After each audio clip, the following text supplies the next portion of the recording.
बिस्मिल्लाहिर्रहमानिर्रहीम। Self assessment 3 of Unit 1।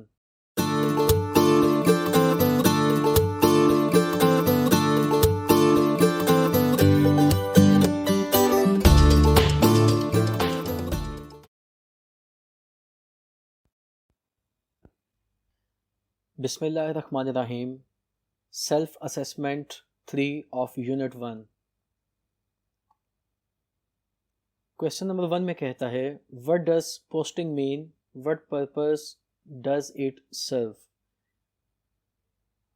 Students, accounting cycle में हमने देखा था कि सबसे पहला मरहला जर्नल जनरल एंट्री का होता है। उसके बाद हम अपने अकाउंट्स को क्लासिफाई करते हैं इनटू लेजर अकाउंट्स, जिसको हम लेजर पोस्टिंग कहते थे।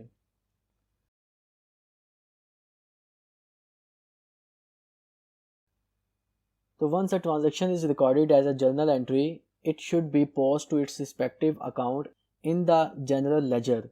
The general ledger provides a classification of all accounting activities by account. This allows a bookkeeper to monitor financial positions and statuses by account. तो student, जैसे हमने पहले बात की कि हम बेसिकली यहाँ पर अकाउंट्स की क्लासिफिकेशन कर देते हैं। फॉर एग्ज़ाम्पल, मशीन अकाउंट अलग हो गया, मोटर व्हीकल अकाउंट अलग हो जाएगा, सैलरीज एक्सपेंसेस अकाउंट अलग हो जाएगा, सेल्स अकाउंट अलग हो जाएगा, परचेजेस अलग हो जाएगा, कैपिटल अलग हो जाएगा, ड्राइंग्स अलग हो जाएगा। इस तरह जितने भी अकाउंट्स हमारे इन्वॉल्व होंगे वो सब के सब अलग अलग से उनके जनरल लेजर बन जाएंगे। Distinguish between the ledger control account and subsidiary laser. What is the basic purpose of each? Student, इसमें एग्जांपल लेते हैं डेटर्स अकाउंट की। For example, mister Atif, mister Bilal, mister Mauzam, mister Samiullah, ये हमारे वो अकाउंट्स हैं जो जाहिर करते हैं हमारे डेटर कौन कौन हैं। Mister Atif, mister Bilal, mister Mauzam और मिस्टर समीउल्ला। लेकिन जब भी हम अपने अकाउंट्स को फाइनलाइज करते हैं तो हमें वहाँ पर आतिफ, बिलाल, मौज़म और समीउल्ला के अलग अलग नाम नज़र नहीं आते, बल्कि वहाँ पे हमें सिर्फ एक अकाउंट नज़र आता है जो कि है डेटर अकाउंट। होता ये है कि हम आतिफ, बिलाल, मौज़म और समीउल्ला के इंडिविजुअल अकाउंट्स अलग अलग मेंटेन करते हैं, लेकिन समराइज करते हुए हम तमाम के बैलेंसेस को इकट्ठा करके डेटर अकाउंट में लिख देते हैं। इसलिए डेटर अकाउंट हमारा बन जाएगा कंट्रोल अकाउंट और बाकी तमाम हमारे अकाउंट बन जाएंगे सब्सिडरी अकाउंट्स। तो यहाँ पे देखें, हमने कंट्रोल अकाउंट में ग्रैंड टोटल लिख दिया, जबकि इंडिविजुअल अकाउंट्स यानी कि सब्सिडरी अकाउंट्स में सब टोटल्स लिखे हैं। फॉर एग्जांपल, हमने मिस्टर आतिफ से 5,000 लेना है, मिस्टर बिलाल से 2,000 लेना है, मिस्टर मौज़म से 3,000 लेना है, मिस्टर समीउल्ला से भी 3,000 लेना है। तो टोटल हमारा 13,000 बन जाएगा जो कि डेटर अकाउंट में आएगा।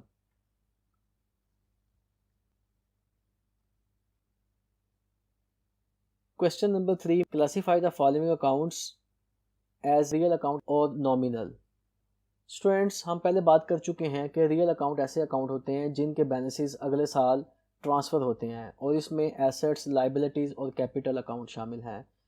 A real account is a general ledger account that does not close at the end of the accounting year. In other words, the balances in the real accounts are carried over to become the beginning balances of the next accounting period. Real accounts are also referred to as permanent accounts. Nominal accounts. The nominal account is the general ledger account that is closed at the end of each accounting year.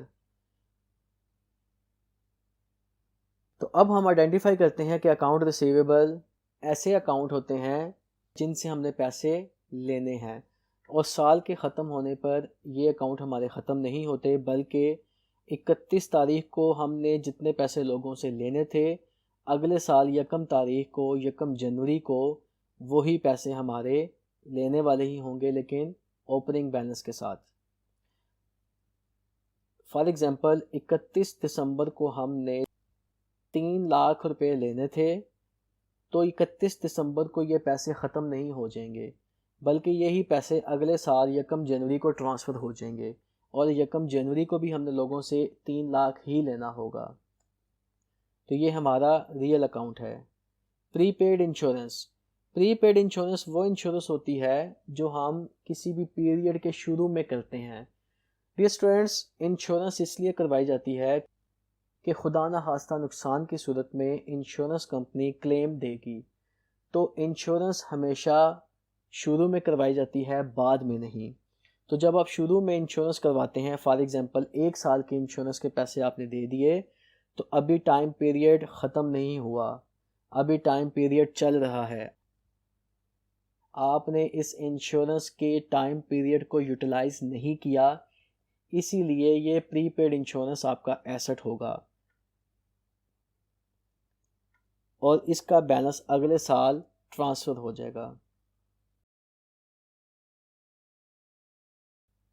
Notes payable ऐसे notes हैं जिनको sign करके आपने वादा किया होता है कि ये नोट की तारीख पर हम इसके पैसे वापस कर देंगे। तो ये आपकी लाइबिलिटी होती है और लाइबिलिटी भी ट्रांसफ़र होती है, रियल अकाउंट होता है। पेटेंट राइट्स ऐसे राइट्स हैं जिसमें आपके पास कोई फार्मूला है जिसको आप यूज़ कर सकते हैं और आपने उसके पेटेंट्स हासिल किए हैं। आपकी कंपनी के अलावा ये फार्मूला कोई दूसरा यूज़ नहीं कर सकता, इसलिए ये हमारा एसेट है और इसका भी बैलेंस अगले साल ट्रांसफ़र होता है। ये रियल अकाउंट है। कमीशन पेड, कमीशन हमारा एक्सपेंस होता है जिसका फ़ायदा हमने उस स्पेसिफिक ट्रांजैक्शन के वक्त हासिल कर लिया था। जैसे कि आपने अपनी चीज़ें किसी एजेंट को दी कि इसको बेच आओ और अपना कमीशन हासिल कर लो। तो चीज़ें बेचने के ऊपर जो कमीशन हम उसको पे कर रहे हैं वो सिर्फ उसी ट्रांजैक्शन की हद तक है। लिहाजा कमीशन पे हमारा एक्सपेंस होता है और एक्सपेंस को हमेशा हम प्रॉफिट एंड लॉस अकाउंट में क्लोज कर देते हैं। ये नॉमिनल अकाउंट है। इंटरेस्ट एक्सपेंस, ये भी एक्सपेंस है, नॉमिनल अकाउंट। कॉमन स्टॉक हमारी लाइबिलिटी होती है जिसको हम ऑनर इक्विटी भी कहते हैं और इसका बैलेंस अगले साल ट्रांसफ़र होता है, ये रियल अकाउंट है। सप्लाईज इन्वेंट्री हमारा एसेट होता है। 31 तारीख को जितनी भी सप्लाईज या इन्वेंट्री हमारे पास पड़ी होती है उसका बैलेंस अगले साल 1 तारीख को ट्रांसफ़र हो जाता है। तो ये रियल अकाउंट है। कैश अकाउंट भी हमारा एसेट है और ये रियल अकाउंट है, जबकि इंटरेस्ट रेवेन्यू इनकम अकाउंट है और इनकम या एक्सपेंसेस की बात हम कर चुके हैं कि ये क्लोज हो जाते हैं और ये नॉमिनल अकाउंट होते हैं।